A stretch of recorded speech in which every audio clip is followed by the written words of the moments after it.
Good evening to the live people, and hi if you're watching this as a video. We'll timestamp when we actually start, but welcome. This is the super new moon partial eclipse energy update to prepare you for some big changes that this is going to catalyze up ahead. This energy is going to change everything in our personal lives. It's going to affect our personal lives as well as the world around us. So my goal is to provide information to help you to prepare, but also to help you to thrive during these times and to step through these very powerful portals so that you can have your spiritual upgrades and enjoy new gifts and new things here. So I'm going to be working a lot for my notes. That's why my glasses are on. But this is our portal to new Earth now, and we just had a lunar eclipse. We've got a solar eclipse coming up. So I'll start out with a little bit of the astrology and numerology around it. There's 5 things that we need to know about this new moon total eclipse. It's in the sign Aries. And I have some divination cards and also some recommended spiritual practices for these times and these energies. And a lot of you feel it already. We feel the eclipse energy already. We had a lunar eclipse, so we're in the eclipse season. It really changes, like there's more frequency flowing through us, and it literally changes like the way our bodies are constructed from an atomic and subatomic level to allow more energy and frequency to open up new gifts. But there's some very tangible, real world things that I need to discuss also, as well as some of the spiritual ramifications of this. So let me just say a few quick hellos while the live people are getting their notification. Hello, Chloe and Brooke and Laura and Millie. Hi, Millie again. Just pulled in the driveway. Hello, Sandy. Checking in therapy. Welcome. If you're new, hello, Josh of Mr. Floyd's Universe. Hello, horses. Karma. Hello, Melissa. Welcome. If you guys are new and you want to say where in this big wide world that you are, where you are watching from, yeah, let us know. And we are a community. We're here to share and to help each other, basically. So hello, Lucretia, Melissa. I already said hi. Well, hi again, Melissa. Hello, Doreen again, Brooke, Laura, Kathleen. Welcome. And if I missed anybody, I'm not playing favorites, just so that I missed you. So hello, Liana from Calgary, Canada. And of course, we here on the Medium channel officially love Canada. Just had to say that. It's not that I want to start any fights or riots here, but anyway, hello and hi in Tennessee. Tennessee's such a beautiful state. I haven't been there for ages, but nice area. I'm up here in the Catskill Mountains of New York, so we're actually we're not officially in the Appalachian chain. This is considered part of the oh God, what's it called? The Allegheny Plateau, actually. But then anyway, I'm being technical with you guys. All right, you know what? We've held, maybe we're not going to get a ton of live people for this, and that's fine. So we just jumped to 49. But hello, Teresa, welcome. And Marissa, okay, and Karen and Leanna, if I didn't say hi to you earlier. So we've had the new wave. So we're going to get started. When the glasses are on, it means that I mean business, and this is a big one. So the new moon, it's a super new moon. All that means is the moon is close to its perigee, or it's closer to the Earth. When the moon's closer to the Earth, it's stronger. The gravitational force is stronger. It makes the tides more pronounced. So there's actually a physical effect that happens on the planet, as well as a metaphysical one. And it's an eclipse, so it just means that the new moon is more of a new moon, just like the full moon is more of a full moon. Why? Because they're an exact conjunction in the new moon during the lunar eclipse, or exact opposition during the full moon. I mean, a solar eclipse and not exact opposite when there's a full moon. So the sun also exerts a gravitational force. So when they're exactly together or opposite, it's a strong energy on the planet.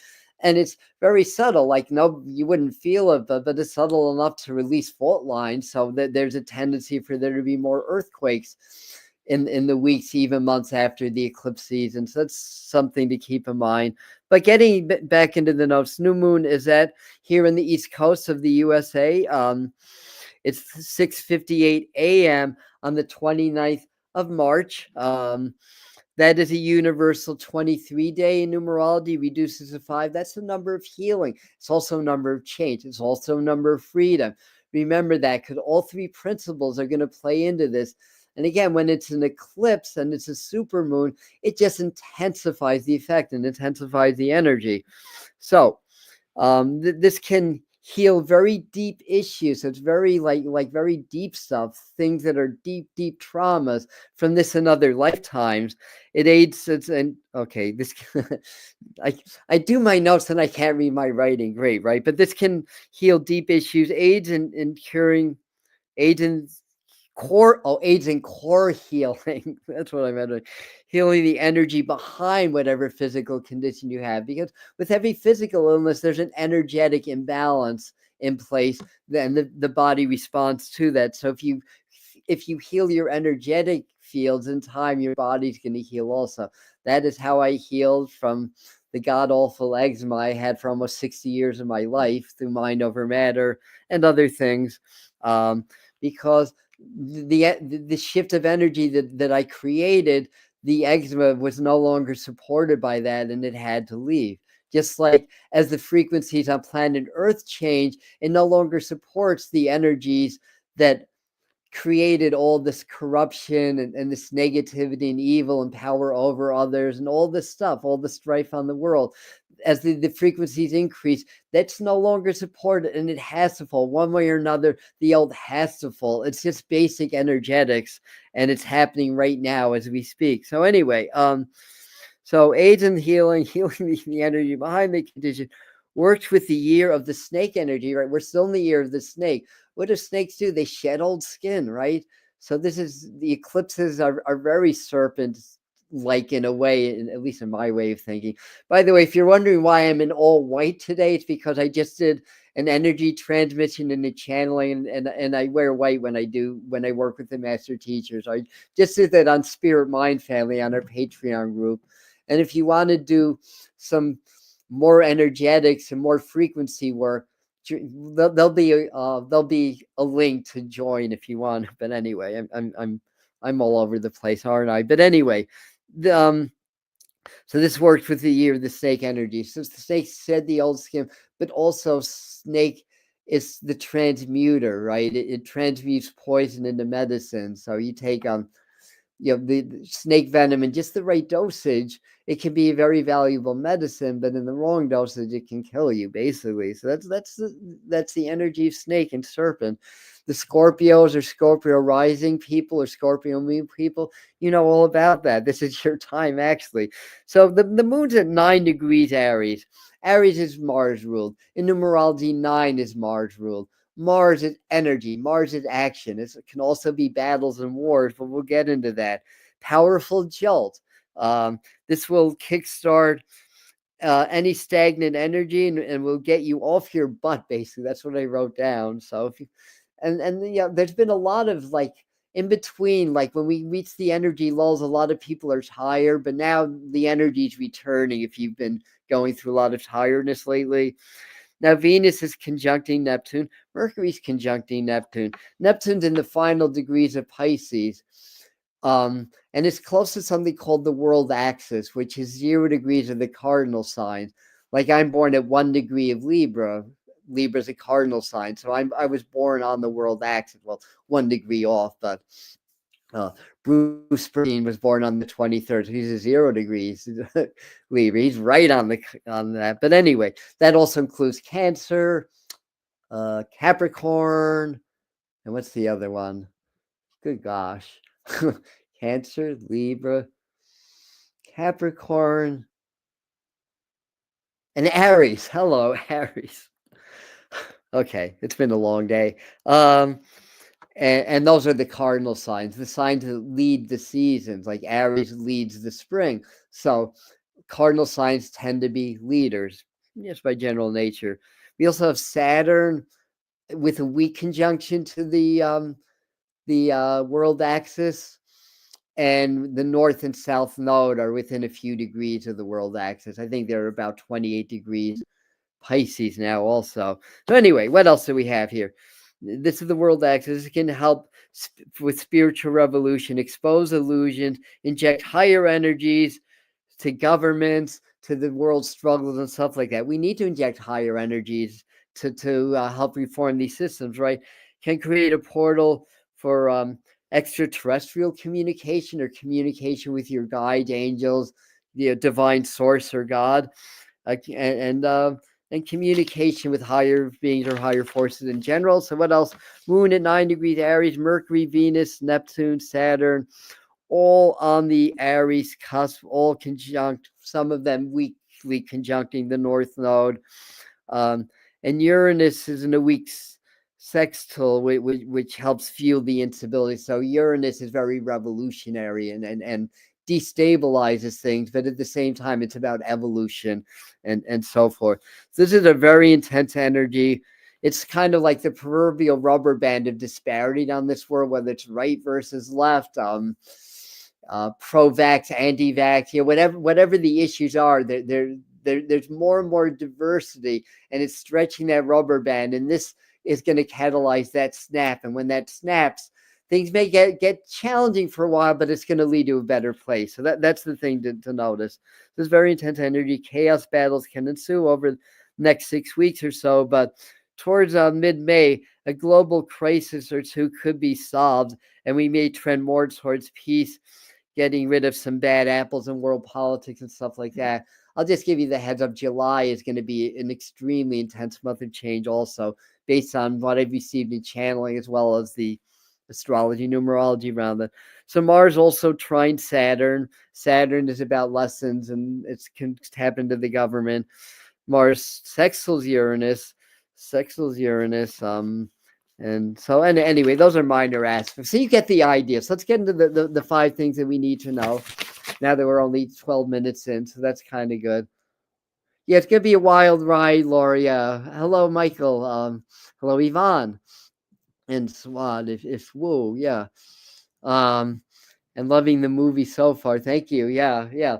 Well, yeah, it is a show, right? It is a show. And what we see on the world stage is just that. A lot of it is a show, and what goes on behind the scenes is often very different. And we're learning more and more about that, which is very, very interesting. So anyway, getting back to the top 5, the 5 things that we need to know. The first thing that we need to know is this is the time of letting go. And let me explain that, because you can't let go what you don't embrace first. That's just spiritual law, I guess, or whatever. But in any regard, this is that's the time. The energy will catalyze the tear down of the old systems. This will affect you personally as well as globally. So this is going to tear down some of your own personal systems that need to be torn down. It's an evolution. It's an awakening. This is the dawn of a new earth shown through the eclipse in the first sign. So I didn't mention that earlier. Aries is the first sign. That's the beginning, right? It's at 9 degrees. 9 is the completion in numerology. So it is the alpha and the omega, right? It's the beginning and the end, kind of the same. And the beginning is the end. In the Celtic Wheel of the Year, for the people, the Wiccans, the neo-pagans, and the Irish people for that matter, Samhain, which is parallels our Halloween in the States. That's the day of death, because they recognize that death is the true beginning. So Samhain is the Celtic New Year, basically. So anyway, I'm letting out old systems. This will affect you personally, globally. This is all right. But 9 degrees is ending completion. We just said that. The facades must fall personally in your own life and globally. Be authentic. That's part of the letting go energy. Letting go of all that doesn't serve you anymore. That can be on a global level and a personal level. And remember, you can't let go of what you don't embrace first. So when we talk about like shadow work, we talk about that a lot here. It's an integration process. You're integrating things so that you understand that, so you can assimilate that. Then the letting go almost happens naturally. Set your intentions to let things go that you don't want anymore. Whether it's patterns of bad relationships, bad jobs, whatever it is, but embrace it with love and just understand that's your teacher. Once you embrace it, then it becomes much easier to let go. Otherwise, you're resisting basically, and you're not getting anywhere. So hopefully that makes sense. So this is a big portal to let go of this and things of many lifetimes that have been stressful or negative, basically. The number 2 thing to know about this new moon, let's see, balance, yeah, right, not, the alpha and the omega, the balance, yeah. 69 in the chat, we're up to 73 now, yes. Shadow work is a long, hard process for me at least, but a marathon is a marathon. Yeah, it's not a sprint, it's a marathon. And we can define it differently. If we define it as long and hard, we're less apt to do it. I mean, I don't know. It is what it is, right? I don't know how you redefine that. Maybe it's necessary. Maybe define it as fun. It's like, hey, I'm going to integrate some shadows, right? And the analogy that I always use around here, when you shine the light onto a shadow, it's not a shadow anymore, right? It becomes assimilated or becomes part of the light, basically. You try that sometime. You form a shadow, get a bright flashlight, shine it on the shadow, watch it disappear. So anyway, number 2 is plant your seed. Aries, new moon, super moon. All new moons are good for new beginnings. It's a new moon. It's a new cycle, a new 29-day cycle. So it's always, every new moon's always a good time to plant new seeds and to create new beginnings in your life.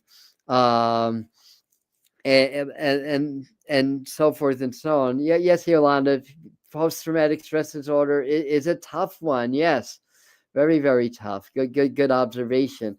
So it's not, and that's part of it. Yeah. But when you integrate the shadows, we have a video. I have a whole playlist on shadow work. Anybody wants to dive in, I bet it's your time, and this is a good time to start it. And eclipses are about shadow and light, right? Because the moon is shadowing the sun in a solar eclipse. The earth is shadowing the moon in a lunar eclipse. It's all about the interplay of shadows and light, making these eclipse seasons that happen every 6 months, ideal time to really double down or start something new in your shadow work. So that's part of the letting go process also. So back to number 2. Hi, Pam. If I missed you earlier. Ooh, balloons. Let there be balloons. Thank you, Spirit, or StreamYard, whoever did that. Plant your seed. So the Aries new moon supercharged by the eclipse. Huge opportunity to plant new seeds. Make large-scale changes in your life because it's an eclipse. It makes the new moon more powerful. Because it's an Aries, we only get one new moon in Aries per year. Last year, new moon in Aries was also a solar eclipse, so it's 2 in a row. Remember April the 8th? I remember I was like, got my reservation. I was going to go to Lilydale, New York, in Western New York to see the 3-minute long total eclipse. Well, it was cloudy. I saw day turn into night under the clouds, and that was my eclipse experience. But I was still in the eclipse. I still got the energy. We did an amazing sweat lodge afterwards at Lilydale, New York, the place where the mediums hang out. So plant your seeds, make large-scale changes in your life. Okay, moving right along. Let this energy help you uncover a new life calling. So you can work with that, and as you ascend, and you draw more on spirit, and you always set the intention, and spirit will guide you in the direction. Now, I work a lot with spirit guides too. I'm sure a lot of you do also. Your spirit guide's job is not to give you the answers, to give you direction, and that's important to remember. So when you call in your guides, they're giving you direction to find your own answers, because that's how you awaken, ascend, and grow.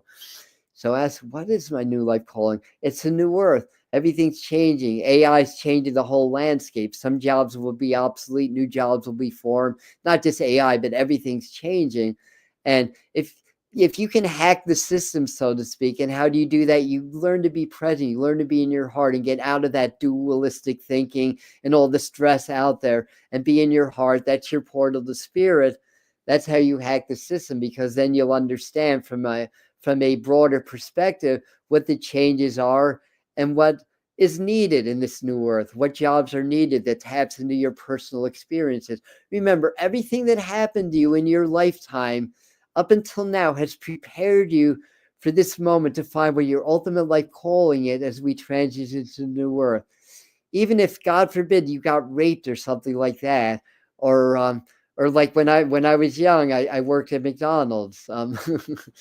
You don't know, and I was a vegetarian too. So that was pretty interesting in Oklahoma, no less. But but even that prepared me for my life vision. Even that experience, everything that happened has prepared you for that. And if you understand that, and you understand things like what people ask you questions about, what do you enjoy doing, what you feel you can help people with, and you got all that knowledge and you assimilate that all into your heart and then ask spirit, you'll get better direction. So let this help uncover your new life calling. New seeds are being planted to help upgrade the world society, so we can help by through prayer and through activation work, um, to help, help the society, basically, to help our leaders to awaken. Wouldn't that be nice? And they start to find a thread of compassion and start to, use their positions in a way that's going to help humanity, rather than help the big corporations or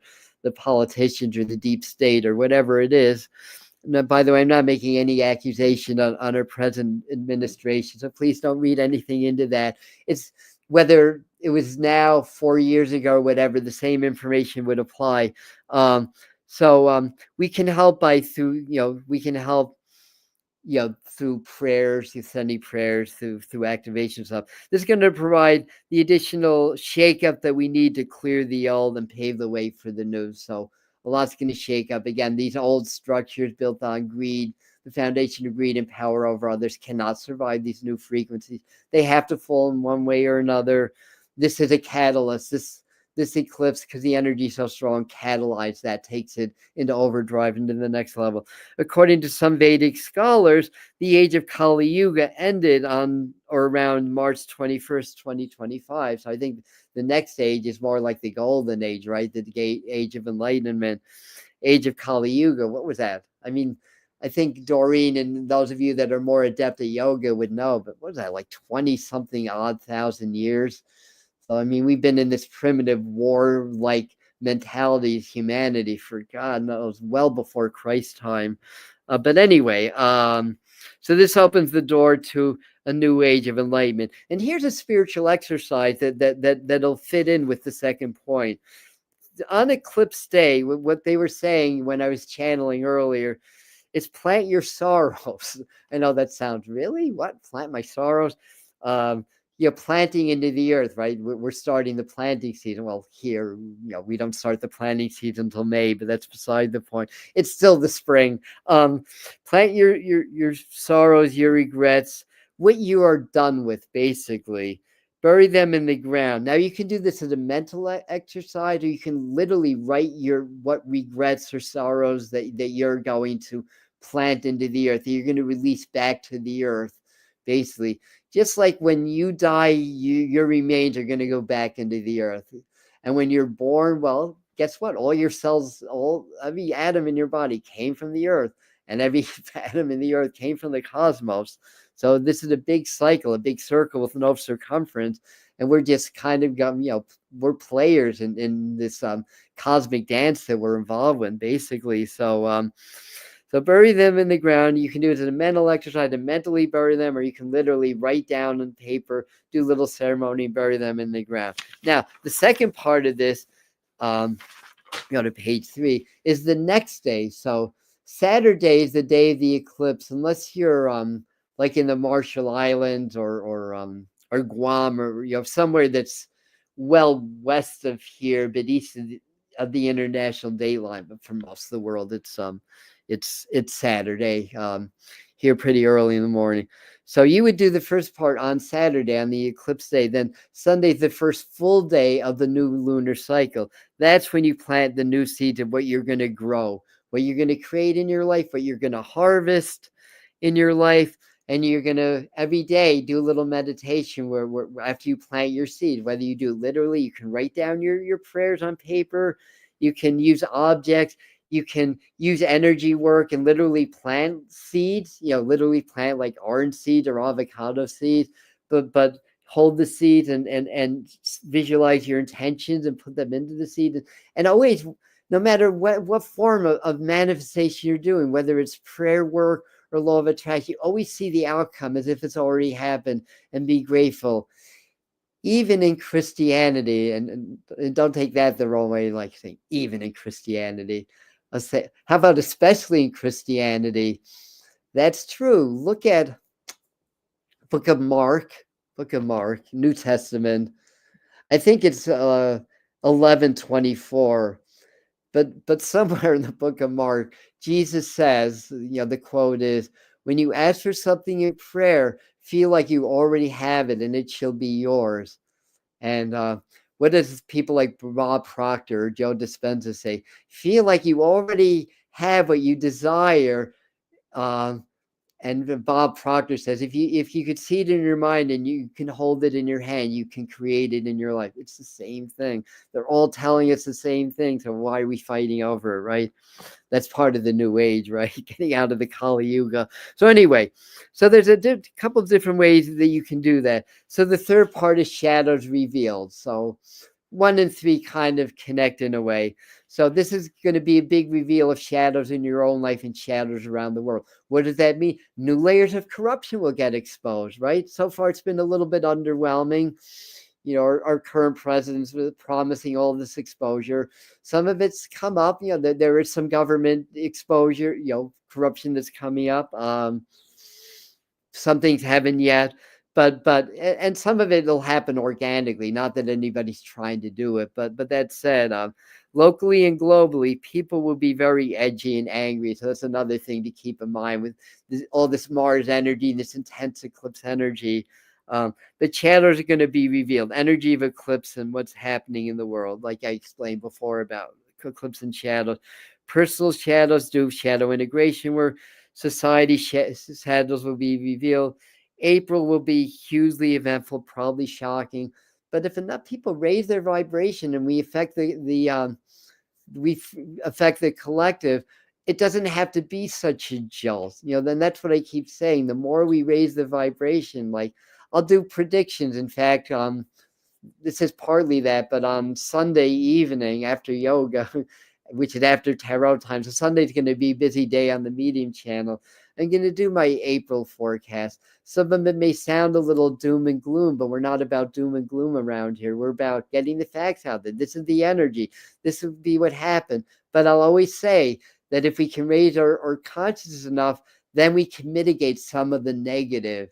And I found that through myself and other channels and other psychics, from going back to Nostradamus, even Revelations, all of it, it's all happening, but not all of it's happening as severely as predicted. And I feel like my guides are like, well, that's because you humans are doing a good job and you're mitigating so many of the worst case scenarios that could come up. So anyway, so that's that. Where are we? 4 big battles. So the fourth thing to be, we need to know about this new moon eclipse is big battles. Again, locally as well as globally. Basically, it's heavy Mars energy. It's in Aries. It's 9 degrees of Aries. 9 is Mars ruled, and the moment of the new moon, which happens to be a partial solar eclipse this time around. But the moment of the new moon is kind of like the template or the blueprint. I think the blueprint is a better analogy that the entire month builds on. So that's the blueprint of the energies of this month. So if you know these energies, then you understand them, then you can plan your activities. You can know what to do, what not to do, what to look out for, and things like that. So Mars energy, powerful eclipses increases the stress. Internal and external battles are likely to increase. You can help to heal the internal battles through doing heart-brain coherence, which is a practice that opens the heart and balances the heart and brain energies. And by doing that, you can release a lot of the stress, personal stress, and the stress of the world. The rubber band of disparity, I talked about that earlier. Duality stretched to its max and will likely snap. So we're experiencing that again. If we can mitigate some of the the worst case scenarios. People get more confrontational under this energy. that we see movement towards peace. So that's kind of a contradiction in a way. And a lot of that has to do with the Uranus energy. Pluto is in Aquarius, so that's activated also. We will see movements towards peace, even though we're talking about battles and stuff like that. So both can happen at the same time. With Uranus at play and the world axis, which is highlighted, and I explained that earlier in the video. Wow, 100 people on. So those of you that missed the beginning, there's important information on the fact that this eclipse is activating the world axis, even though it's 9 degrees off of the world axis. So technically it's not conjuncted. A lot of planets are on the world axis during this new moon eclipse. 0 degrees of the cardinal signs.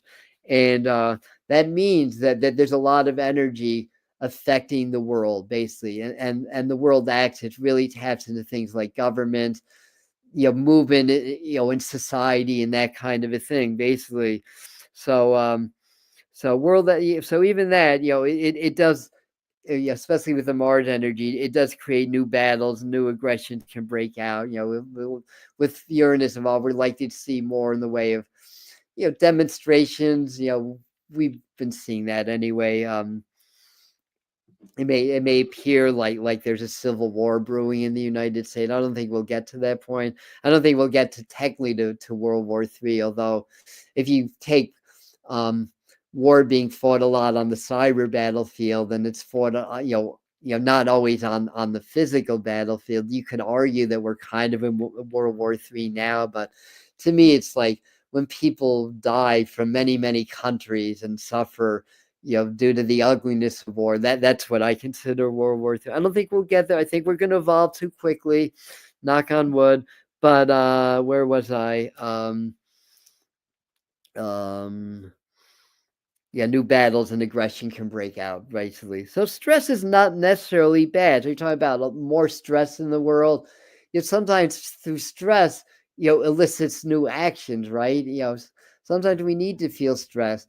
If you've been involved like in a romantic relationship, most of us have, right? And if there's 0 stress in that relationship, I guarantee you that relationship's not going to last long, because sometimes that stress energizes things. And there's a level of healthy stress also, basically. So stress is not necessarily a bad thing, and it can lead to breakthroughs. So that happens. My guides, the extraterrestrials that come, and this I'm borrowing a line from Starman, which is a movie that I love. Jeff Bridges tells Pam Dawson, Jeff Bridges was the Starman, Pam Dawson was the Earthling. You know what I love about you, or something like that. It's like when you are when things are at their very worst, you are at your very best. And my guides comment on that and tell us how humans are such a what's the right word? I can't think of the word right now, but can handle the stress, like we can handle the grunt work, basically. And that we're so adept at it, and we're so good at dealing with stress and adversity, that others are watching our examples. So we're actually teaching others as their higher beings that are helping to guide us through our ascension. But anyway, stress isn't necessarily a bad thing. Pack a lot of patience.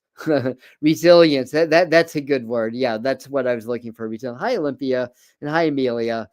So pack a lot of patience. Stress can also happen on the planet. When there's stress on the planet, it catalyzes earthquakes, volcanoes, and diverse weather. And of course, obviously, that's happening. Stress in politics, world governments force things to surface. So it catalyzes change when there's a lot of stress, right? And and in the United States, our president, love him or hate him, he's adding to the stress, but that's not necessarily a bad thing. He's kind of, in a way, I wouldn't say he's causing the polarity, just putting the polarity and putting it in our faces, basically, is a better way of putting it. That polarity and duality in our world politics, it's right and left wing and all that. That's always been there, but it's in our faces right now. So I think he's forcing us to face our collective shadow, and what we do with it, that's up to us, basically. So again, I'm not saying I'm pro or against the president. I'm just saying what is, or what I believe is. or some of the more spiritual reasons. So revolutionary activities likely to increase. So anyway, so number 5 is the dawning. This is the dawning of new earth. Like I said in the beginning, according to some Vedic texts, the age of Kali Yuga ends now. That's kind of the age of darkness, and it's always going to be dark and light. Neither is bad nor good, but it's always going to be dark and light. Hey, Glenn, welcome to Glenn Klausner, one of our esteemed colleagues. So I wrote something down, like it truly feels like amidst the chaos, a higher light is emerging, and many are receiving spiritual activations and upgrades to feed the collective. So that's something. So this is the dawning. It's the spring equinox, right? It's the Easter or Ostara in the Celtic calendar. I mean, Easter's coming up because it's late this year.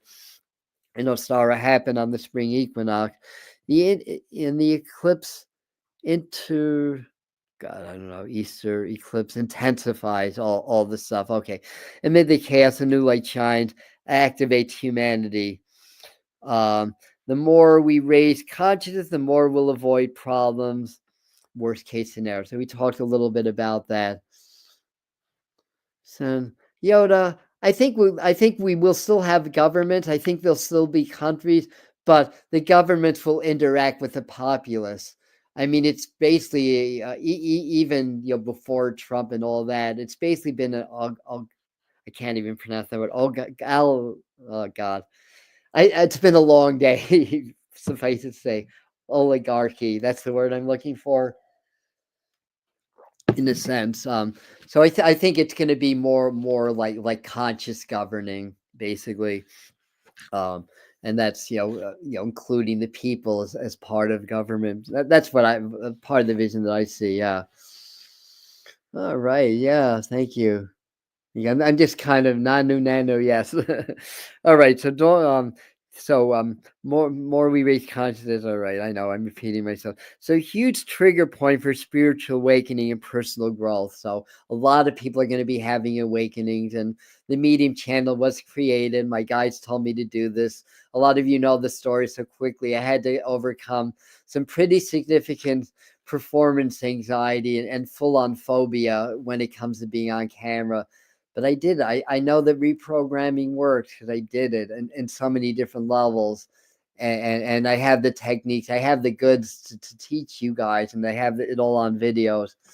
A lot of what we share is free. Yes, I have my paid programs. I have my professional, or I have to eat also, but we give a lot away, right? So, and that's conscious business practice.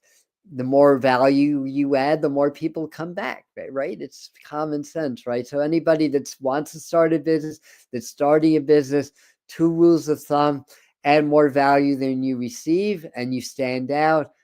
And treat your employees like they're gold. Don't cut their wages. Don't treat them like crap. Basically, if your employees love you, guess what? That positive energy is going to help your business, and they're going to work harder for you. If they despise you, it's going to interfere with your energy in your business. I mean, people just don't seem to get. People will, people will, but they don't seem to get that now. I don't know if either Heather or Yana's on, but they'll validate that they're treated like gold in my world. Yeah, they work for Between the Worlds also. That's my company name. So huge trigger point for spiritual awakening.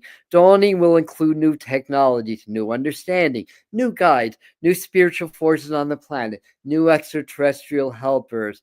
The technology is part of the awakening. Love it or hate it.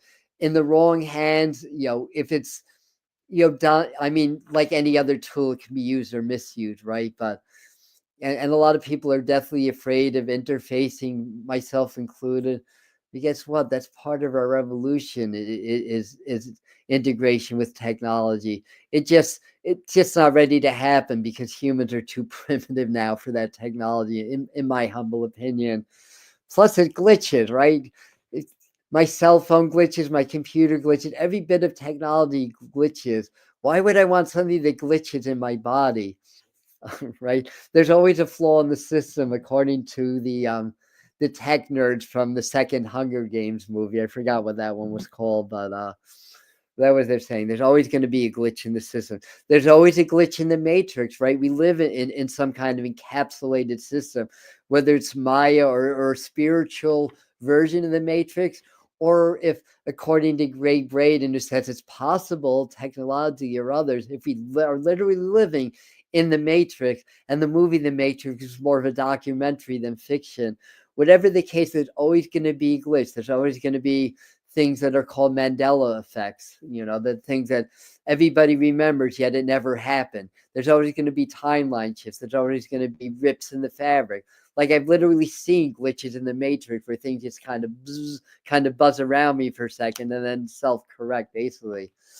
I've had temporal displacement. I went back in time about a half a second one time. That was the most profound one. And I was listening to music and I kind of briefly blacked out just for a second. I came back and the same line of music that I heard a half second ago played again. And for 10 minutes, I was nauseous. I was sweating. I was dizzy. That was a temporal displacement or a time displacement for anybody who doesn't understand, what that means. So that's all part of it. The matrix, the Maya is crashing, and then our spirit, that's the truth. When we die, we go back to truth. And it's been said many times, and the mediums like Glenn would support this, that a lot of them say when I died, I woke up. Basically, it's like, wow, I remember, how could I have forgotten you? And I had that experience when I was young and on acid, on a lot of acid, I might add. I popped out of my body and two guides were around me and I freaked the fuck right out and I scrambled to get back in my body. I heard them laughing. He's scared and they were laughing at me and I scrambled back in my body. It was hysterical.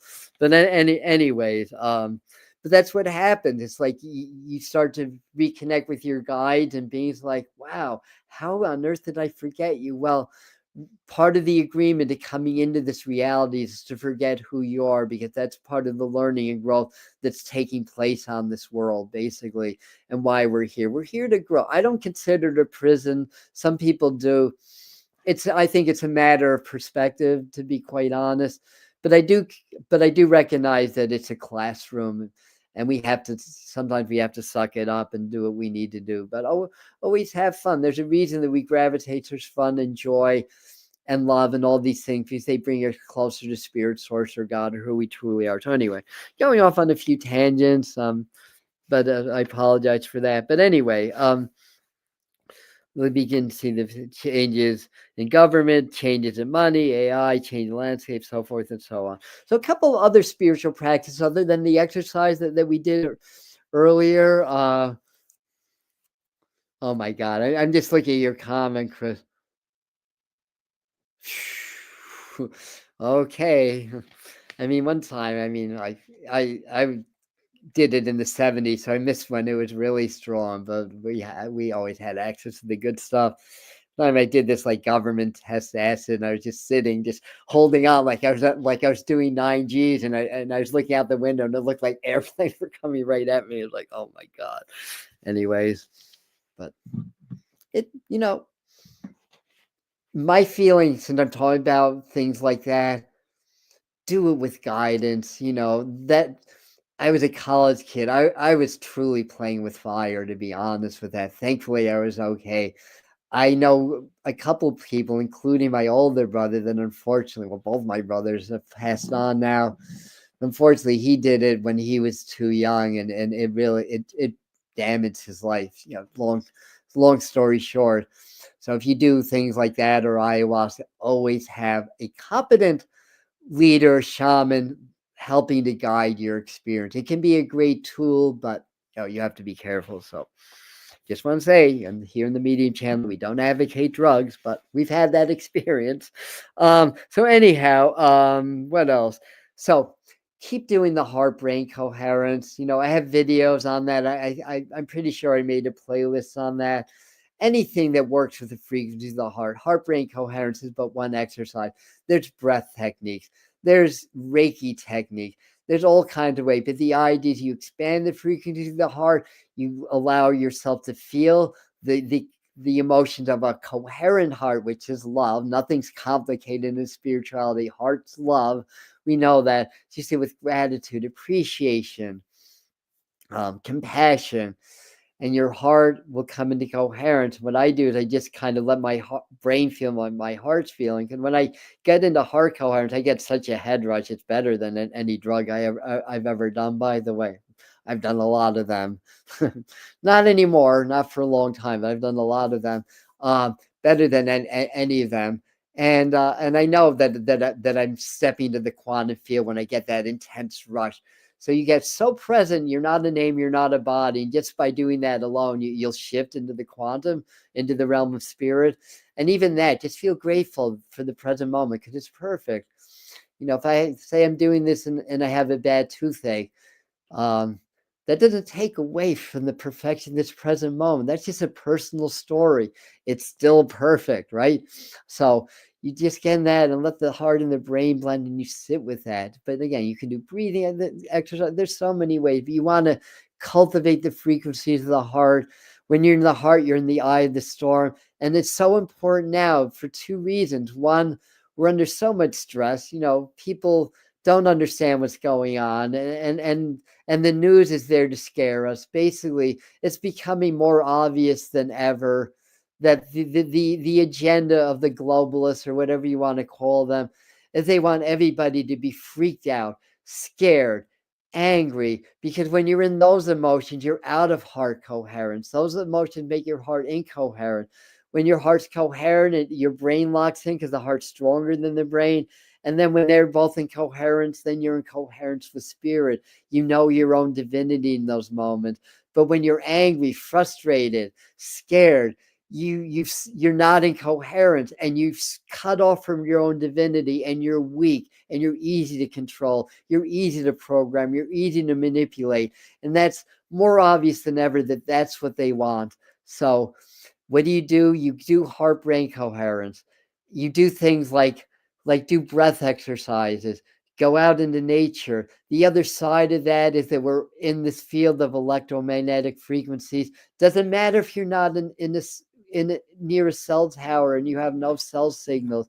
They have Gwen towers. There's a global grid of EMF frequencies that's going to be our future smart cities. And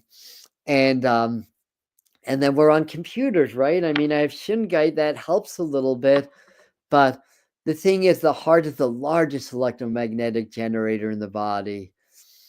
And electromagnetic frequencies tear down your field. So when you make your heart stronger, your largest electromagnetic generator, you resist the tear down of the technology. Again, balance is everything. We're not saying to avoid technology. We need it. Just do things so that you don't get harmed by it. That's the idea. And part of that is staying healthy, keeping your body healthy, eat well, breathing, exercise. Nature will also restore your auric fields and your balance. So get out into nature, hug trees. All this stuff's very restorative, basically.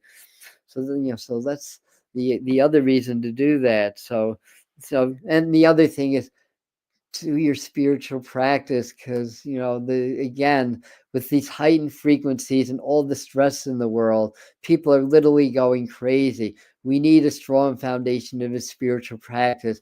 There's 1,000 to choose from. What speaks to you culturally, religiously, whatever it is, they're all good. It's really your spirit. You can't be more spiritual than you are right now. So good spiritual practice is going to strip away those non-essentials that take you away from who you truly are, basically. But that's the buoy, that's going to help us to navigate these stormy seas of these times, is a strong daily spiritual routine that you can stick with. Basically, we've been telling you this. How long has the channel been here? Almost 5 years. 5 years in June. We've been telling you this on the Medium channel for almost 5 years, coming in June. So let's do. I have more notes here. Remember, HPC protects against harmful EMFs and negative programming. When you're in your heart, you're in the eye of the storm. Also, all the stress doesn't affect you anymore. You're in love. You're one with spirit, God, or source. You're not so caught up in the 3D anymore. You're starting to achieve multidimensionality. And when you're in higher dimension, these 3D energies don't affect you anymore, basically. 5D and above, basically. Power, okay, EMS negative power that controls everything. Clear on people. Okay, we said that already. We said all that. Let's do some divination cards and get some more messages. Well, I have the new Moonology deck because it's a new moon on Saturday morning. So Friday 8 p.m. this time, 8 p.m. Heather Istara, our beautiful and talented healer and a powerful frequency channeler in her own right, is going to be working with me. So she'll do a channeling, and it's going to be right before the eclipse. So you're going to reset your energetic fields. So again, so you don't have any negative effects from these heightened frequencies, but more importantly, that you can assimilate these new energies within your energetic field. So we're going to help you to upgrade your energetic fields. These energies literally change the structure of the atoms and the subatomic particles. It literally changes us on a quantum level, in other words, and the patterns become more crystalline, which are more able to transmit higher and higher frequencies. Some masters were born that way or learned that, like Jesus is a good example. So some of the great masters were enlightened, and their frequencies were already as such that they were crystalline, and they could do superhuman things like walk on water, raise the dead, and all that stuff. But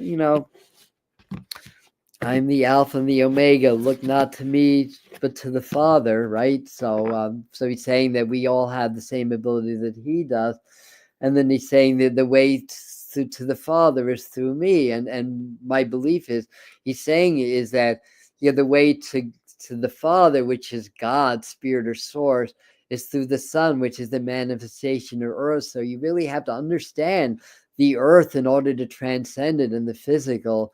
And then the rest of the divine triad, the Holy Spirit, that's the frequency, the energy that acts on the system, basically. So there you have it.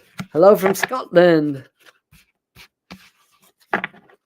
I love Scottish accents, and years ago I saw this movie Train Spotting, which is a brilliant movie, but they were so heavy Scottish accents. They could have used subtitles. I'll put it that way for Americans, anyways.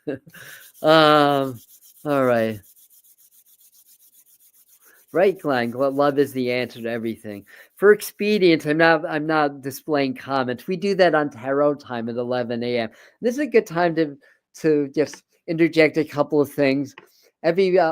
Although we're going to skip 3 Sundays in April because I've got other obligations, including Easter. But every Sunday at 11 a.m. Eastern time, we have tarot time, and that's where we kind of join more as a community. I still do the weekly forecast, but I post a lot of your comments and everything.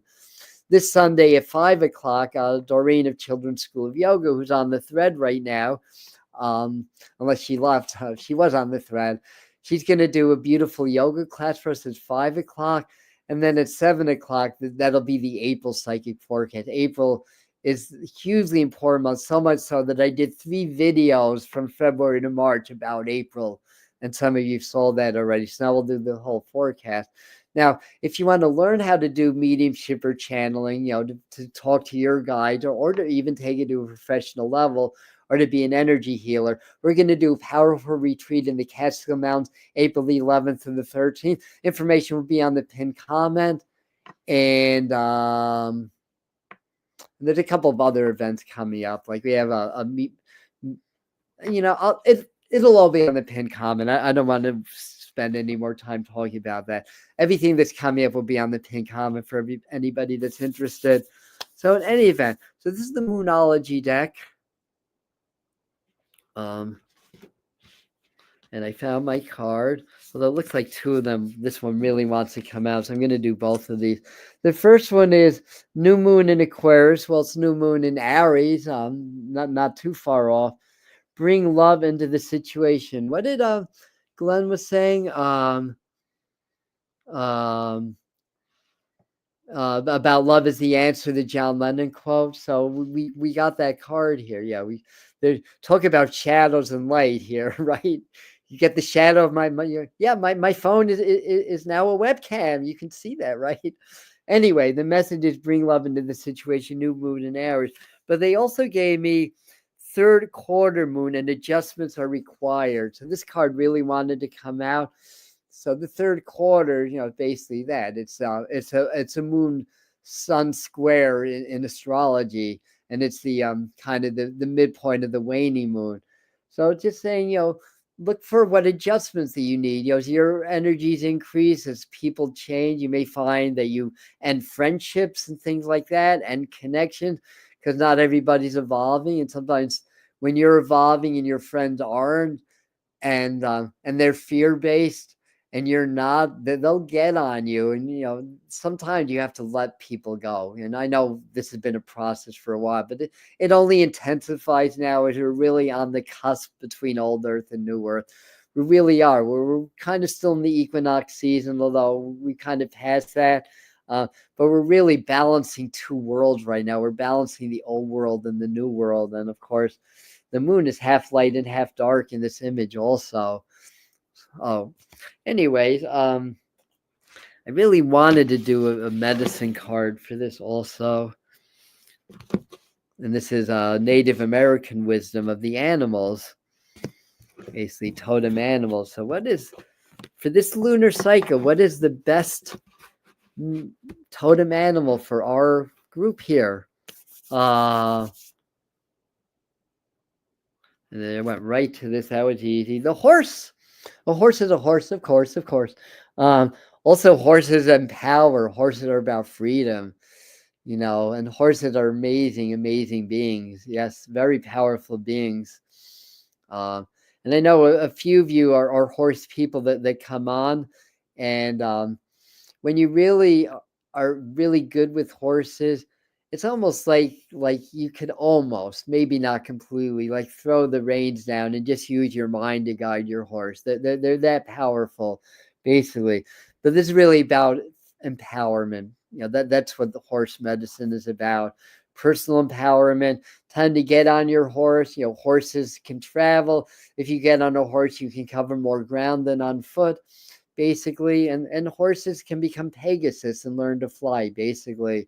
So wonder if there's anything in the I feel like spirits, and I don't even bother with the book. I got the message that they wanted to give us.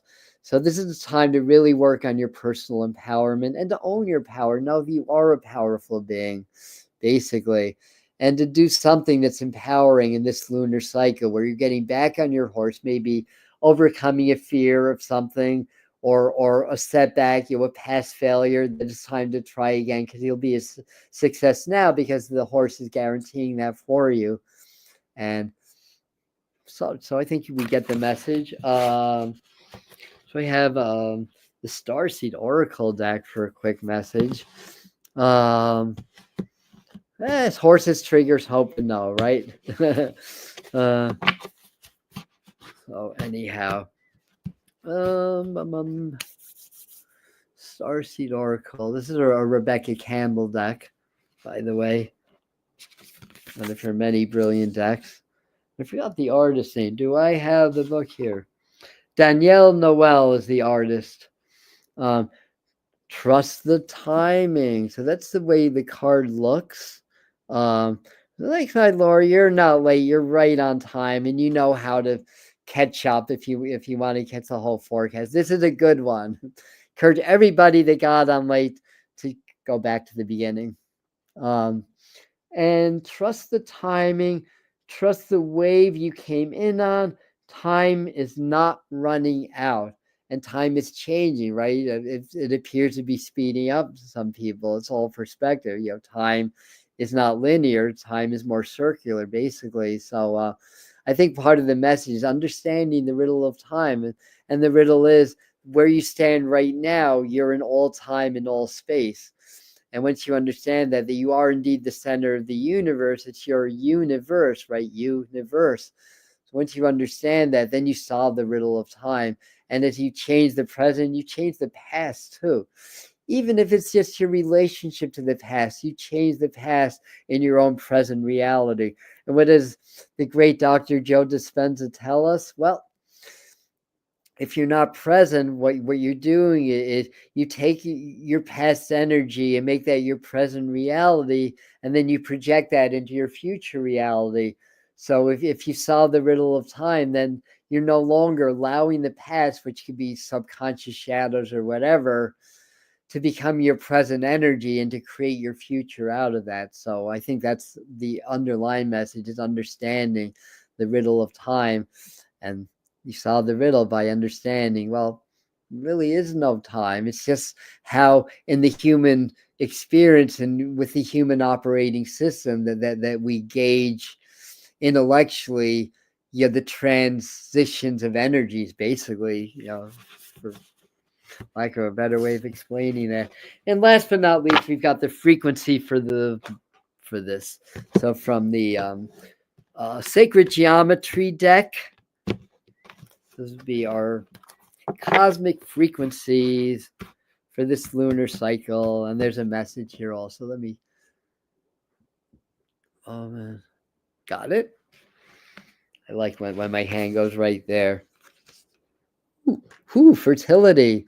Who's having a baby around here? Well, it's symbolic. And then the message here is the frequency of fertility invites us to be more open, more courageous.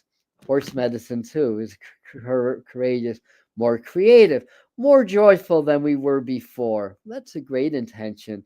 It activates the potential for something beautiful to grow from our consciousness into a new and grander expression of ourselves. So this is a very fertile time. It's the new moon. It's the eclipse, in a day and a half anyways, is the new moon.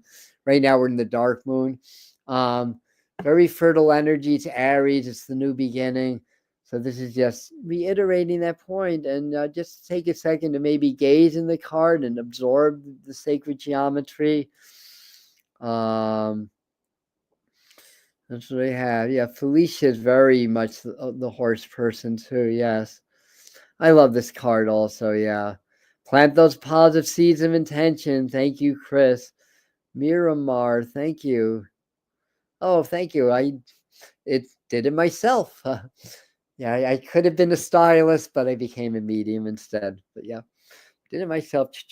Although it's a little bit out of place. I mean, for you. No, I'm just kidding.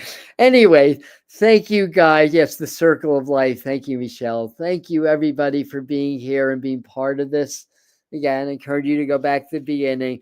Again, once you understand the energies and everything we talked about, this could be an amazing month for you. Even if things are falling all around us, even if things are very stressful in the world, remember, the heart is the key. Keep the vibes high. And that's going to help everybody. And the more people to do it, the more it's going to help everybody. Be the change. Who said that? Was that Martin Luther King or is it Malcolm X? Be the change you want to see in the world, basically.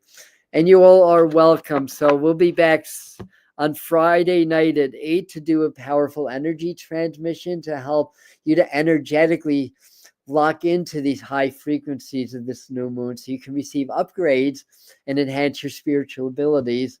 And then Sunday we have tarot time at 11, yoga at 5, all Eastern time, and the April psychic forecast at 7. All right, love you guys. Thank you. Oh, Gandhi said it. Thank you, Michael. And now you're jogging my memory. Yes, and you're all welcome. And thank Spirit for allowing me to do this. So it's Spirit's offering, anyways. Oh yeah, Lulu Clark. Oh, Lulu Clark. That's a name I have not heard for a long, long time. All right. Anyway, love you guys. Thank you.